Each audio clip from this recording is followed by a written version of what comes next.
Hi, my name is Dr. Ali. Welcome to Foreign MD, where we share stories and experiences of foreign trained medical graduates who were able to navigate the rigorous transition process at every level.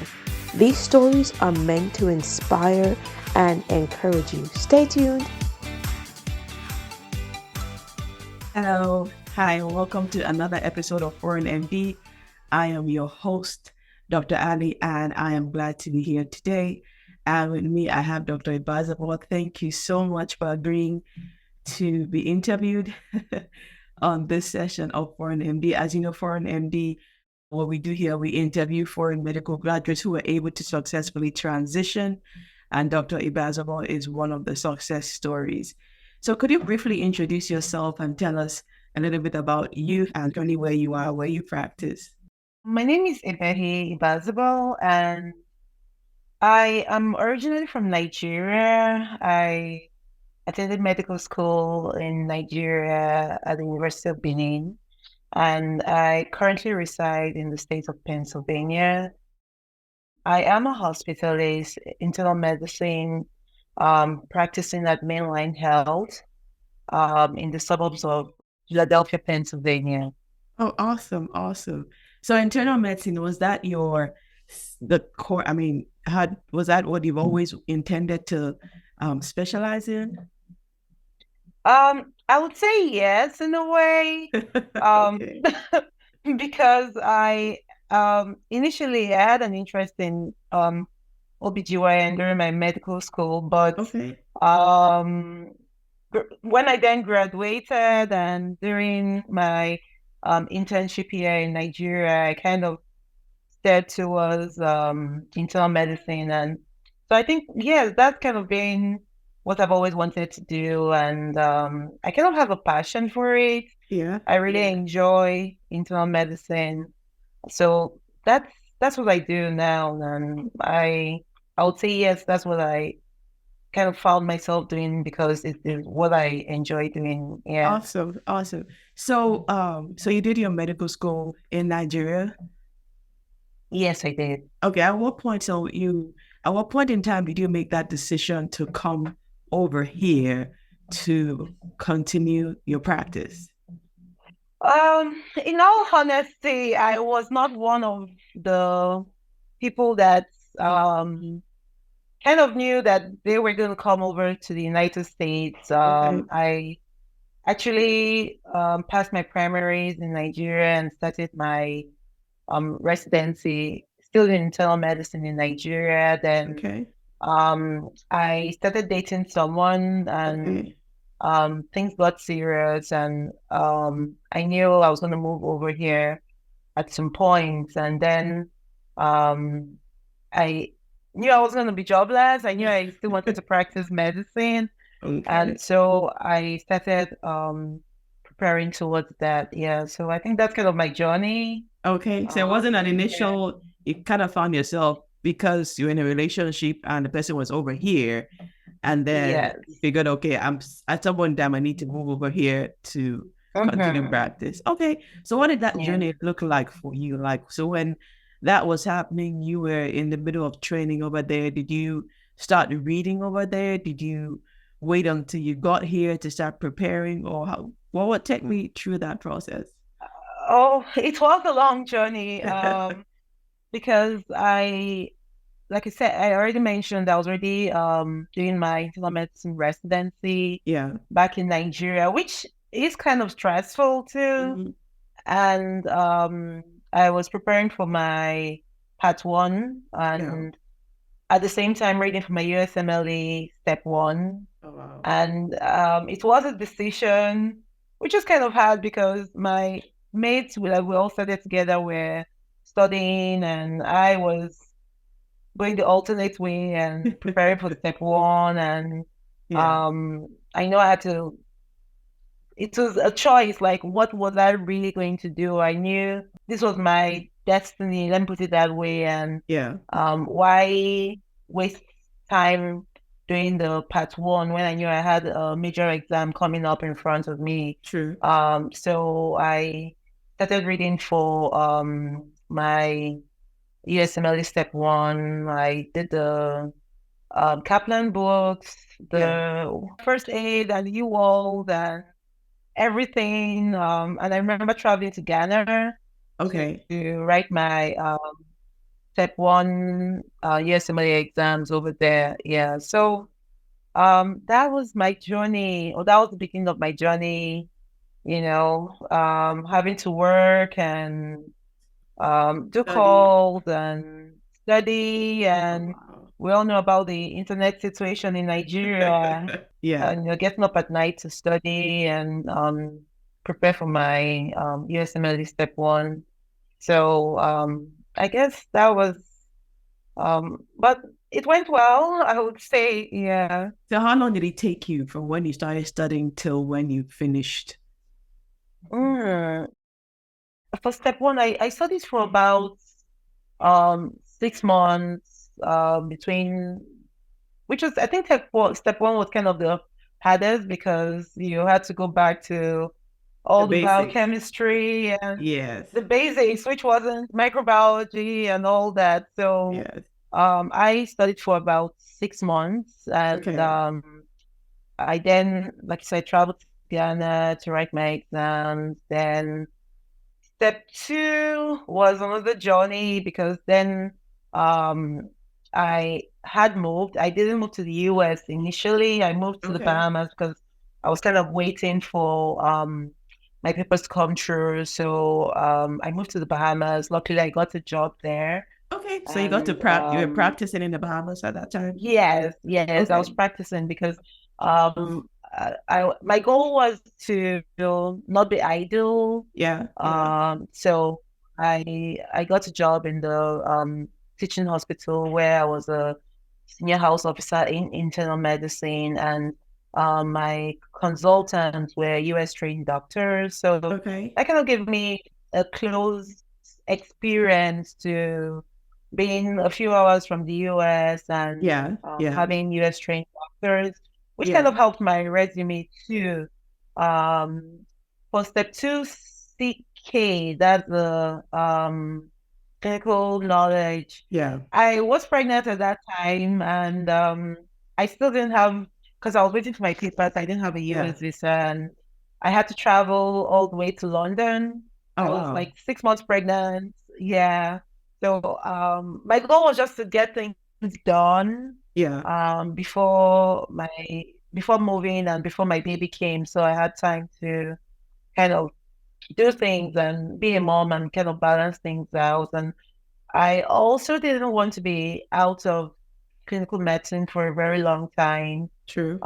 So I knew I had to kind of take my steps. So I think I used about, I would say 10 months or so to prepare for my Step 2 CK. I traveled to, like I said, I traveled to London to write. It was a very long exam. But maybe being pregnant also made it look longer. Yeah. So I did that. Then Step 2 CS was after I moved down to the US, and I also took that exam. Then so I did my Step 2 CK at the end of December 2011. Yeah. Then I did my Step 2 CS sometime, I would say in 2013. So this is an average, like almost 3-4 years now? Yeah. Completing the exams. Okay. So, So we're done with that. Then, go ahead, please. Yeah, so you're done with your boards at this point in time. How was the application process like for you? Oh, that was like research, because I did not have unlimited funds, and I knew I was IMG trained, and I knew I just couldn't apply everywhere. So I kind of did my research, looked for places that I knew were IMG friendly. Yeah. The other thing I did was to talk to people, went around collecting letters of recommendation, tried to get some clinical observership Yeah. while in the US, just things to kind of boost my CV Stay and updated. Yeah. yeah, and kind of stay updated too. I then applied in 2013 to about 50 programs. Okay. I yeah, not bad. I believe I got about, was it 3 or 4 interviews, but the rejection letters were like, I'm sorry. It's just it's an experience. It's It is. one that, yeah, it's hard being a foreign trained doctor, and Uh, you come in here and there's so many things that could just drop your morale, and the letters rejecting you are more than the letters that accept you for an Absolutely. interview.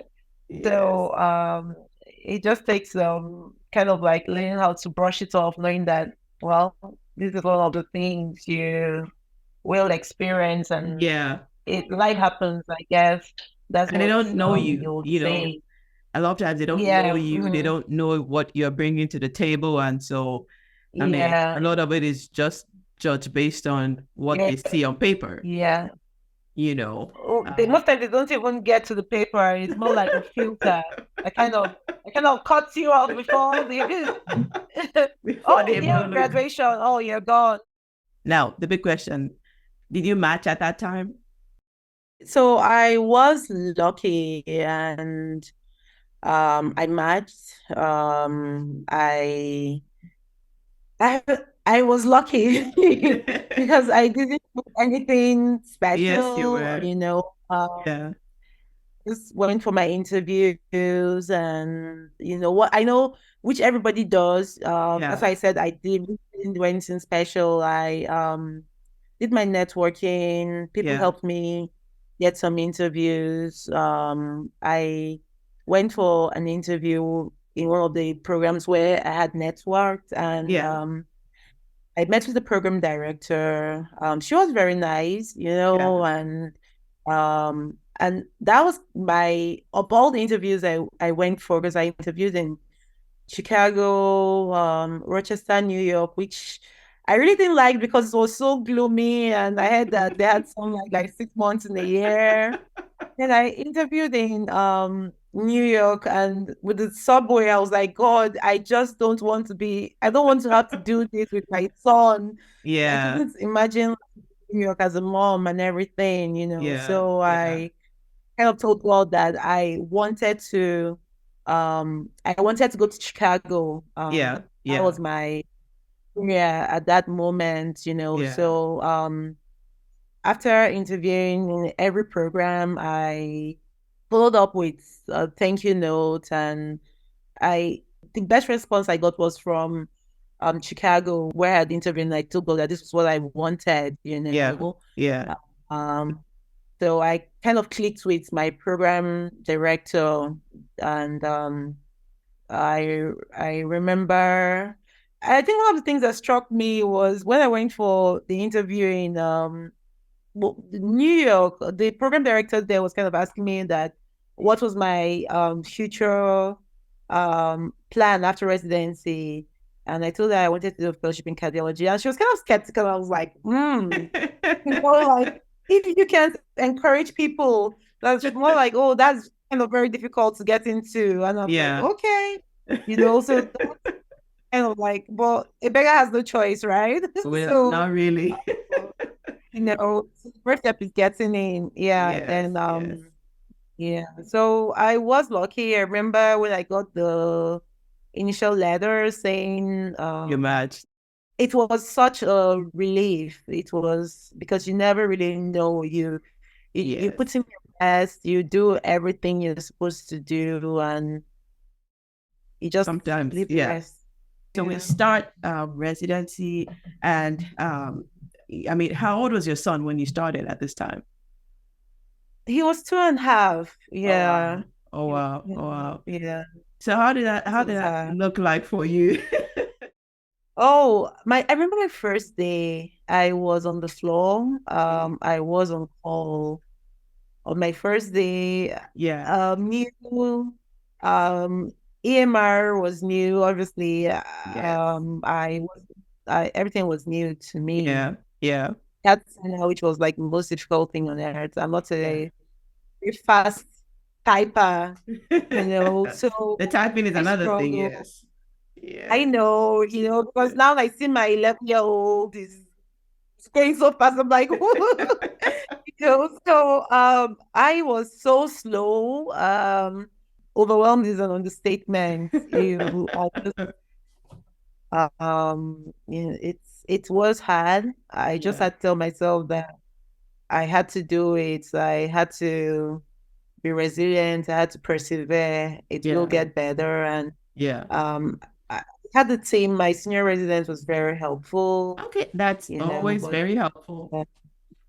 yeah, That's always good. yeah. So so residency goes smoothly, everything goes well. Even your first year you had, I mean, was it a very smooth transition for you? Well, on the academic front, yes. Yeah, I adapted, I Yeah. remember reading for my IPs and doing it. Somehow I'm a good test taker, so that helped. And I guess the other thing I would say is um being humble, knowing that I'm new in the system, I'm there to learn. Yeah. Um, Even though I'm an old graduate, even though I have had previous experience in practicing medicine, but Yeah. not in the US, so I'm Yeah. as good as you. And Yeah. that is something I had to tell myself. Everything is new. You're there to learn.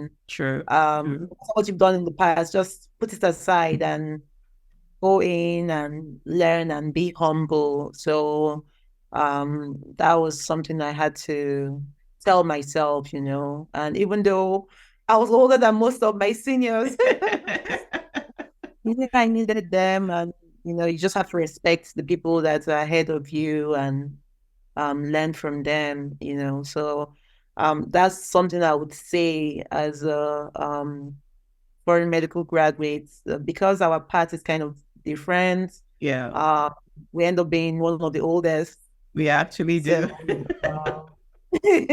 you just learn how to you know, ask the questions. It doesn't have to be right, Yeah. but have Yeah. a good attitude to learning and put your head down Yeah. and get over with. Yeah. Yeah. That's awesome. But I'm glad that on the academic front you had a really smooth transition, residency. So you're done. So you do 3 years of internal medicine. And Mhm. then at that point in time where you're like, okay, because you had mentioned cardiology Yeah. fellowship at some point in time. Did that happen? Eventually end up happening? No. So I remember my cardiology rotation, and I remember there was a night I was up. I was on call in the CCU, that's cardiac critical care unit, and Yeah. I had like almost missions that night. I was like, I can't do this for the rest of my life. I remember I had an old attending who came in the middle of the night for a STEMI, and I was like, heck no, this is not happening to me. I was like, no one's gonna call me in from my house in the middle of night as an attending for a Yeah. STEMI or anything. So I was like, and I was just done. I at the end of the 3 years, I just then I tried endocrinology. I think that was something else I wanted to do because I kind of liked Yeah. the labs, having Yeah. to play labs and diagnose all the metabolic disorders. But Yeah. clinic part of it was a little too quiet and boring for me. And I was like, this is not me. I just those time I felt like I was almost crying in clinic. I was like, this is so boring. I just can't. I'm sorry to endocrinologist. But I'm like, I just can't do this. It was so boring. Then I also noticed by the time I got to understand the system, I kind of enjoyed the flaws, Yeah. having to do admissions, manage patients when they're critically ill, and boom, discharge them. And then my other issue was with the clinic. In clinic, your time is always limited to the patient. The time you had to spend with patients was kind of limited, and I I felt I couldn't do as much as I wanted to as an outpatient. So I just said that I was going to do hospital medicine, and that's where I am now. That's awesome. That's awesome. So currently where you are now, looking back, would you see anything that you wish you had done differently? Or do you think that everything kind of lined up and, just happened for you the way it did and you're glad about it? I would say I really can't say what I would have done differently, because I'm doing what I enjoy. I really love internal medicine. I love hospital medicine.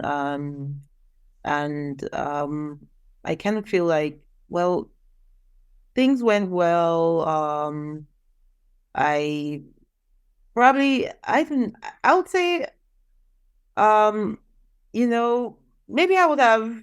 I don't think I think I felt my timeline for writing my exams were kind of okay, because I had to feel prepared, and Yeah. Yeah.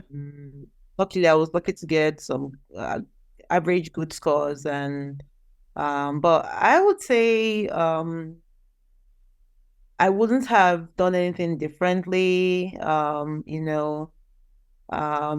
guess I'll just say out there that you cannot do your research really when it comes to application, because the no's are more than the yes. Yeah. Yeah. And I said, you as smart, you did 50 programs. So the law of IMGs, it kind of just, when it's, especially that first time around, they just go for like the maximum, like, it just do like 100, 200, which is very expensive, It so is expensive. it It is is. expensive. It is. Yeah. So thank you so much for that. So I just ask, can you think of one tip you would like to leave for any IMG who is going through this transition process? I would say don't give up. Don't be discouraged. Yeah. Everyone's journey is different. Study hard, because unfortunately the way they assess people are through your scores. So don't rush to write the exams. Be comfortable, get to a point where you know that you've put in your best, do all the preparatories, testing and all that. And don't give up. Everyone's journey is different. That's what I would say. Don't be discouraged. It could be discouraging. It It could absolutely be, could. It absolutely could. A lot of people don't know even just the mental preparation for the exam, like preparing for the exam. Sometimes you can even get preparation fatigue. Like it's like you get burnt out. You're not done, you haven't done the exam already, but you get burnt out preparing for it. Yeah. And sometimes there's that urge to just let me just do it. Like I'm tired. Like I know I'm not ready, but I just need to get this out of the way. But that's actually a very wrong move.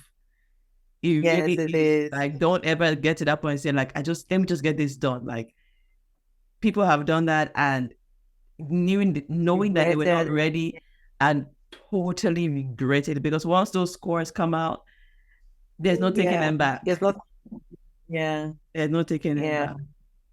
Well, I'm glad that everything worked out well for you, and your journey was totally worth it. Where you are right now, it's where you dreamt and where you wanted to be. And thank you so much for sharing your story with us. I know that someone will benefit from this.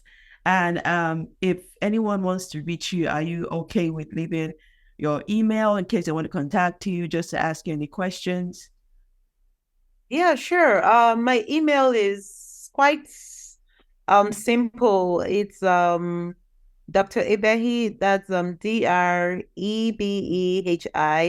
at yahoo.com. And it's quite simple. Yeah, still one of the Yahoo people. I'm still there. One of the Yahoo people.